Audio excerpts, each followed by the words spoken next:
add my thanks to the applause from the audience. A very interesting report, and I'm sure many of us can't wait to dive in.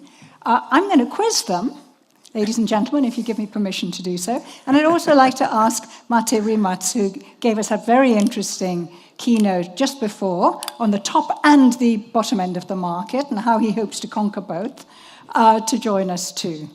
So why are we talking about this? Because we're increasingly seeing AI tools, which at the moment are very costly, being deployed in many different mobility solutions, but also generally across cities to create better connectivity in terms of payment systems, in terms of predictions. There are many different uses. What about the downside? Let's talk about both the promise and the downside in order to win trust.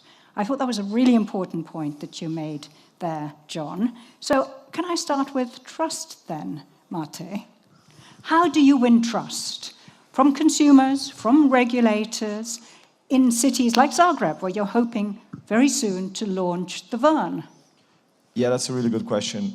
If you look at the last 15 years with electric cars, whenever there was a fire of an electric car, it was in the media, right? There's combustion cars burning every day, but no one cared when it was a Tesla burning. It was global news. And that will happen with self-driving cars as well. Of course, we need to make really sure that they are safe, right? So imagine if there was 1 million people dying on planes. No one would, a year, right? No one would fly with planes, no one. But we accept that with cars. So if there is a new technology coming, it has to be a lot better in order to be accepted, a lot. And unfortunately, there will be lots of, there will be accidents, there will be casualties as well, there will be injuries, but unfortunately also casualties. And those will be really, scrutinized a lot. It's kind of like with vaccines, right? You don't see the lives that vaccine has saved, but you do see those who have issues. So you will not see the people who have been saved by self-driving cars and AI, but you will see those who got injured in an accident. So how do you deal with that conundrum? How do you get people to put their concerns on one side and try it out and then think, actually, that was quite nice, I'll do it again. I trusted enough to take my son to school in a robo-taxi. How do you do that? Two things, I would say.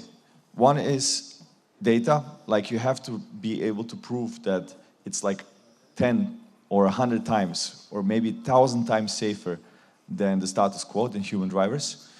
That's really important. But second one is just confidence when you use it. It can't be erratic. It can't do something unexpected, something you're wondering why was it doing it. So just personal experience, once you try it, has to be right the first time. So in general, it just has to be a lot better. The new technology always has to be like orders of magnitude better than the old one in order to give the confidence. Okay, so you've got to persuade the regulators on the data, definitely. But wouldn't you say you need to do something more than just data in terms of persuading consumers? Don't you need to appeal to their hearts as well? Don't you need to appeal to their sense of, a novel experience? Yeah, absolutely. You're right. Yeah. That's like, for example, you need to not just like sit the people in the car and not inform them what's going on. That's like why you are a bit scared sometimes in an airplane. You don't see outside and you don't know what's happening. In a self-driving car, you need to know, what is the car seeing? Is the car seeing that a grandma that wants to cross the street? Is the car aware that there's a child playing there and it might jump out? Is the car paying attention to that? Like, why is the car now braking? Like, because of which element in front of it? So you have to inform not just treat the customer as just a meat bag in the car, but actually give them the information to know that the car sees and acts in a way that a really good human driver would. Okay, so what I'm taking away from all this is, in order to have cities of the future overrun, or run even, by robo-taxis, we need to win the technology war, the affordability war, but also the trust campaign, and get through to human beings, all of us, to feel we want to embrace this, right? So I'd like to now ask the authors of our report for their opinion. Do you think when you look at your jagged frontier analysis, that robotaxis are going to be one of the winners? Christian first, and then I'll put it to John.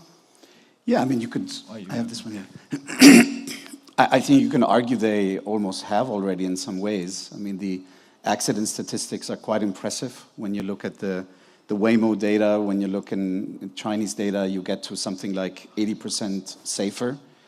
I think but if you live in a city like London, as I do you really think it's going to work in a city which is 2,000 years old with a crazy road pattern system and not the best of drivers? Well, we'll see. I mean, there are plans, as you might know, from Waymo to start operating in London, so you might find out pretty soon. I see no reason why, ultimately. I mean, the way they do it is they will first spend quite a bit of time testing. Indeed, every city is different. Sometimes you drive on the other side of the road. It might already have an impact. It's many different things. You might also ask, we're in Riyadh here. Would it work here? Also, why not? Again, there are specific things that are very special to Riyadh. Traffic conditions, traffic safety, unfortunately, still has some room to grow. Climate is a different one. But on the other side, the 80% where it's safer, it does take away a lot of human error. And even if it's, let's say, 75% safer, it still probably goes a long way. So, as John mentioned, it's all about the people. In the robotaxis, it's all about not people, it seems. So, okay, Christian believes robotaxi is going to be on the positive side of the jagged frontier in the future. What about you, John? Yeah, I would agree as well. I think that obviously we have to be cautious in terms of the rollout, in terms of monitoring safety very, very carefully. But I mean, just to reflect on Mate's point, I mean, why are we so much more aware of the fire in the electric vehicle? Why are we so much more aware when something goes wrong in an autonomous system?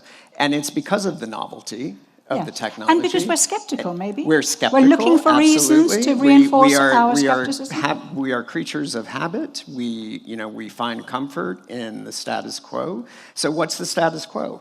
The status quo is that today, more than 3,000 people have died on the roads around the world. And that happened yesterday, and that's going to happen tomorrow. And certainly in my country, in the United States, the numbers are not good. They're moving in the wrong direction. On safety? On safety, okay. Absolutely. And so I think, to your question, Nisha, how do we build that trust? My feeling is that, all of us in the mobility community have to act as kind of ambassadors to the art of what is possible. We've got no covered. We've got enough people out there who will say no. I think that's a very, very fair point. So, until I came here in Riyadh, I didn't realize that robo-vehicles are so much safer, to be honest. I don't think that message is out there for the general public. So that's one point. You can make a positive message on safety. Okay, now let's look at another issue. And that is, to what extent do you need to change the infrastructure of cities so that robo-vehicles really are safer and more convenient and viable? Which side of the jagged frontier, then, lies this question of infrastructure? Yes, it's costly to build, right? May I put that first to you, Mate? Well, in my opinion, in order to make robotaxis work, they need to work where humans work as well. So nothing really special for robotaxis. And that's the way we develop and test them, and I believe also most others. There are some things that make the life of a robotaxi operator easier, more structured roads and so on. And in general, you have a priority list. Like we, for example, we rated cities based on infrastructure, based on culture of driving, based on economic factors like cost of transport and so on, public transport and so on. So you wouldn't roll out first in New Delhi, I guess. You would roll out first in cities where it's a bit more structured. And then as the things improve, you roll out in more chaotic places. But in my opinion, there shouldn't be anything specific for robotaxis, especially in the, let's say, developed world, where you would roll out first. Okay, so the technology, the vehicles will adapt to the circumstances. You're confident of that in the future? Yes, they have to, otherwise... Do you agree, Christian? Yeah, we were just actually earlier this week having the same discussion on does this car need to be smart or the infrastructure need to be smart? Indeed. ideally it's both, but for the safe driving, the car has to be smart, because you never know, there might be, you know, the electricity might be down, there might be some disruption. The car has to and does guarantee the safe driving. There's obviously a minimum infrastructure. You need roads that are basically work, 5G connectivity, but even for the milliseconds it might be down, the car will do that. Interestingly, the smart infrastructure comes in when you remember the different perspectives, the task level, the system level. When you get to the system level, which is a city, and when it comes to having better traffic management, a better flow of cars in the city, then the smart infrastructure can help. So for the safety, not, but for the next step, it helps a lot. Okay, so let's put that to you then, John. Let's imagine for a minute, all of us, that we are in the future. We are 5, 10 years into the future. When are we going to have a world in which we will think nothing of just hopping into a robotaxi, whatever that time period is? Yes? What will that actually mean for the city in terms of traffic management, in terms of speeds? That's the positive side of the jagged frontier, isn't it? Would you like to just paint a picture for us? Absolutely. I mean, first to your question about infrastructure, right? I mean, yes, it's great to have sort of intelligence built into our roads and the built environment. But to me, smart infrastructure starts with so many things way before technology, way before robotaxis. It's simply the way that we design our streetscape. I mean, there's very simple things that can be done with our streets today to make them far safer, you know, more suitable for pedestrians. I mean, to the safety issue in the US, at least, we're seeing more and more fatalities that are happening outside of the vehicle. It's pedestrians and cyclists who are being killed. That's a very important challenge, and it doesn't require any sort of robotaxi. It doesn't require any sort of ITS, V2X system built in. It just requires sort of rethinking the design of sidewalks, rethinking the physical infrastructure, the layout of the streets. Okay, so there's a great deal we can do right away. And stepping even further back, right? I mean, the urban planners in the room will say it really starts with the morphology of the city, the layout of the city, where people live, right? Where people live, where they need to go. How convenient is it for them to buy a bottle of milk at the store? Do they have to get into a car to do stuff like that? Indeed. I mean, I just want to emphasize that, because we can get quickly caught up in all the excitement around the technology, and it is exciting. But let's not lose sight of these other very basic, simple things that are also, you know, hard to do. It's hard to rebuild streets. Indeed, indeed. So I'm an economist, ladies and gentlemen. I'm not a technologist. And I'm going to ask the hard questions of, are we ever going to see a market that is affordable with robo-taxis? Can we make this viable? Will the businesses who invest in them actually make a decent return?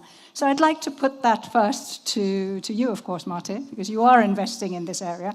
How can you drive down the costs? Because at the moment, they're fiendishly expensive. Yeah, but there is no fundamental reason why it shouldn't be a lot more cost-effective than what we have today. And I think we have to keep in mind, you don't have just the person driving in the car as the customer. You have two customers, also the municipality, the city. You have to be a partner with them. Like what they did with these little, electric scooters that popped out around cities around the world, where they just rolled them out, littered the cities, the sidewalks with them. And without any kind of regulation, without any kind of agreement with the cities. And then, of course, the cities, were fighting back and regulating them very heavily. And now, most of them are confined to some specific areas of cities. We think it's important to partner with cities, to talk to them before. How do you integrate that? Because imagine if it's really like this, what I showed, like super convenient, comfortable, and super cheap. Who will use public transport? Indeed, but will they be super cheap? How do you drive down the costs? Isn't the AI technology inherently very expensive in terms of the power needs, in terms of the very expensive chips that go into it, in terms of all the sensors that you need to keep these vehicles safe, the cameras, the LiDARs, et cetera, et cetera? That's today, but there's no reason why, 15 cameras and a few sensors and a supercomputer should be expensive in 5 or 10 years.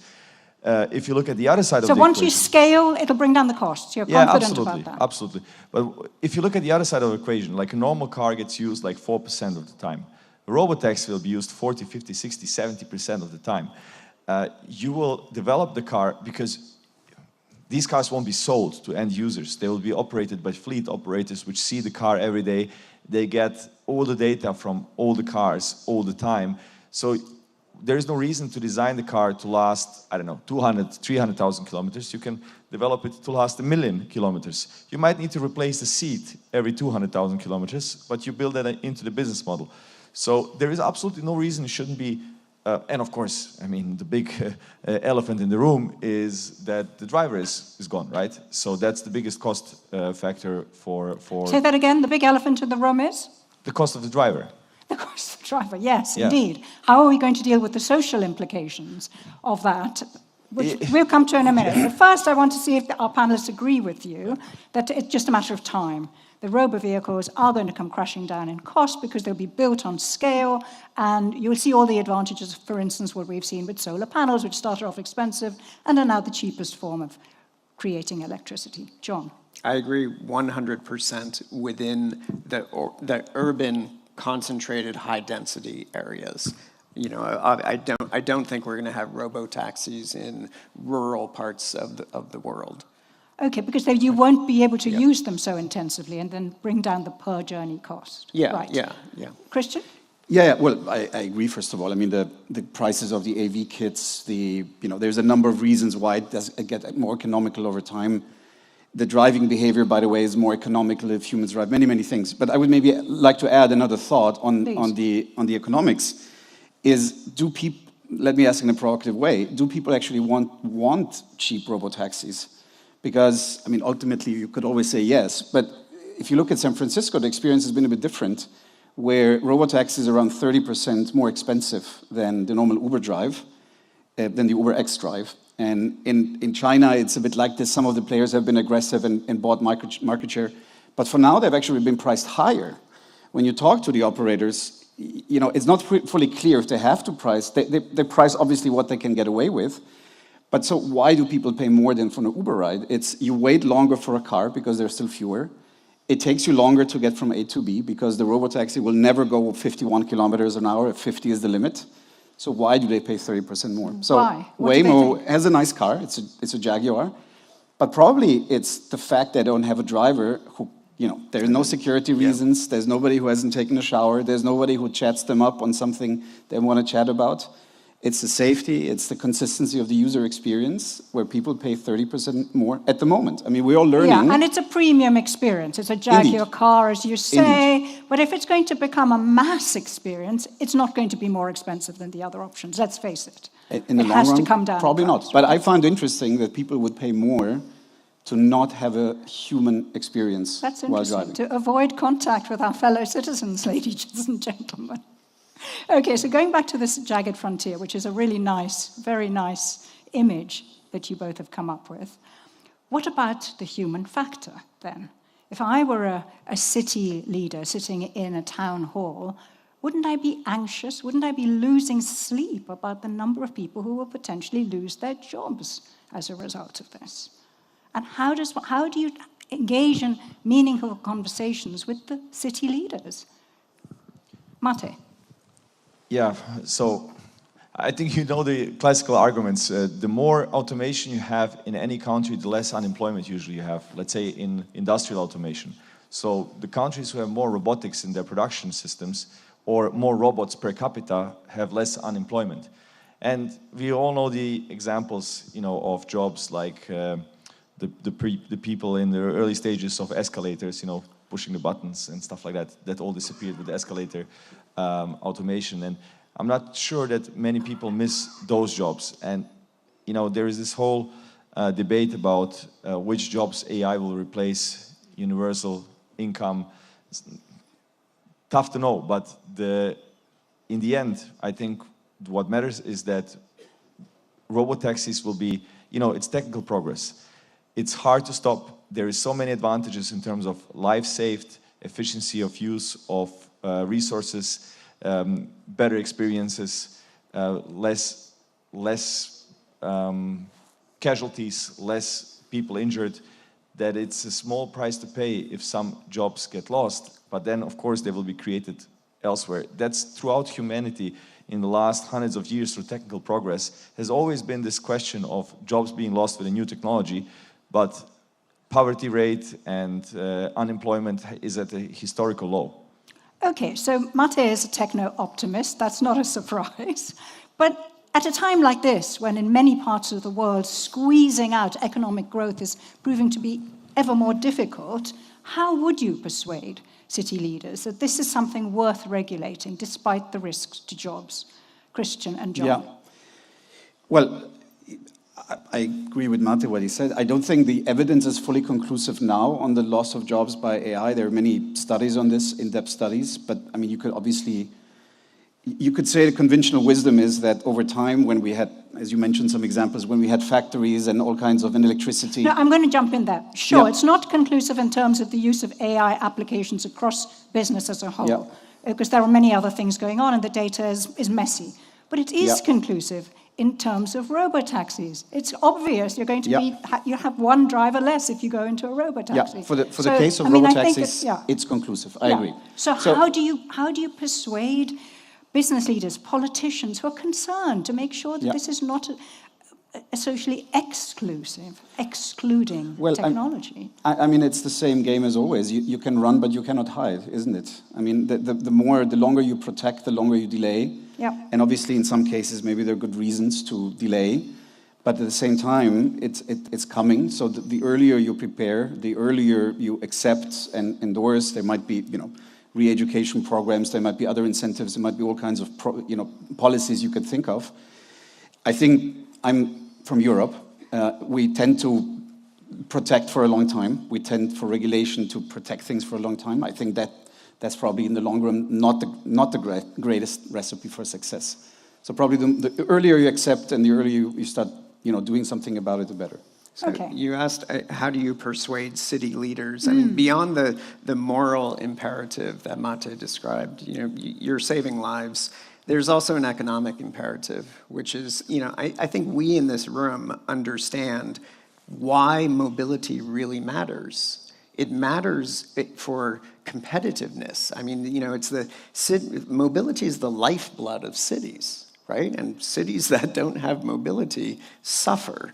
And I think, city leaders understand that as well. So the idea is to leverage robo-taxi as not the tool, but a tool in the toolkit that integrates well with the many other tools, most importantly, public transportation, right? I mean, you remember 10, 15 years ago during the peak of the hype cycle, we're not going to need the London Tube because we're all going to be in our pods. I mean, anyone who thinks you're going to take the population of the London Tube and bring them up to the surface and stick them into pods and have a better mobility outcome for your city is nuts, right? So we know that. So we have to then get the pricing right so that the pricing of the robo-taxi to feed public transportation, like this beautiful system that has been built here in this city, so that to get to the metro station is at a heavily discounted price to drive traffic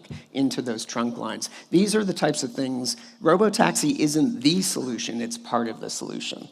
To create a seamless travel experience through a city, to release potential for more work and create eventually more wealth and jobs. I think that's quite a nice vision, isn't it, ladies and gentlemen? Shall we put our hands together to thank our panelists, John Moavenzadeh, Christian Gasparic, and Maher. It's been a pleasure. Thank you. Thanks. Thank you.